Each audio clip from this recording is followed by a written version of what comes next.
અમદાવાદ જિલ્લાના ધંધુકા શહેર ખાતે આવેલ મુખ્ય 4 રસ્તા પાસે ખૂબ મોટા પ્રમાણમાં એક સર્કલ આવેલું છે, જ્યાં વાહનોની અવરજવર 24 કલાક રહે છે, જેના કારણે વાહનોમાં સર્કલને લીધે અકસ્માતની સંભાવના રહે છે. ધંધુકાના રાષ્ટ્રીય દલિત અધિકાર મંચના પ્રમુખ જયેશભાઈ રાસમિયા દ્વારા અવારનવાર મૌખિક તેમજ લેખિત રજૂઆત નગરપાલિકા, માર્ગ અને મકાન વિભાગને કરવામાં આવી છે. તેમ છતાં તંત્રના સત્તાધીશો દ્વારા કોઈ પ્રકારનું પગલું લેવામાં આવ્યું નથી. થોડા સમય પહેલા આ સર્કલના કારણે ડમ્પરની અડફેટે એક્ટિવા ચાલકનું ઘટના સ્થળે મોત થયું હતું. વધુમાં જયેશભાઈએ જણાવ્યું કે ધંધુકા મુખ્ય 4 રસ્તા પાસે આવેલ સર્કલ રિપેરિંગ કરવા અથવા તો નાનું સર્કલ બનાવવામાં નહીં આવે તો આંદોલનની ચીમકી ઉચ્ચારી હતી. મારું નામ રાસમિયા જયેશકુમાર, ધંધુકાનો સામાજિક કાર્યકર છું.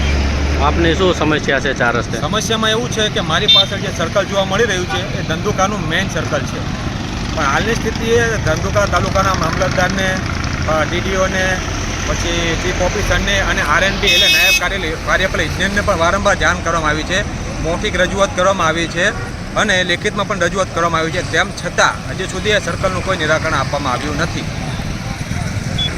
બોલો. મારી સરકારની એટલી રજૂઆત છે કે તમે જે સરકારના પ્રતિનિધિ તરીકે કામ કરો છો, સરકારના ટેક્સ ઉપર તમે પૈસાથી કામ કરો છો, તો આ સર્કલને સુધારો કરવામાં આવે. કારણ કે હમણાં થોડા સમય પહેલાં એક એક્સિડન્ટ ડમ્પરના અડફેટે થયું, એમાં નવજુવાન વ્યક્તિનું અવસાન પણ થયેલું છે અને વારંવાર આ સમસ્યાનો ભોગ વ્યક્તિ બને છે.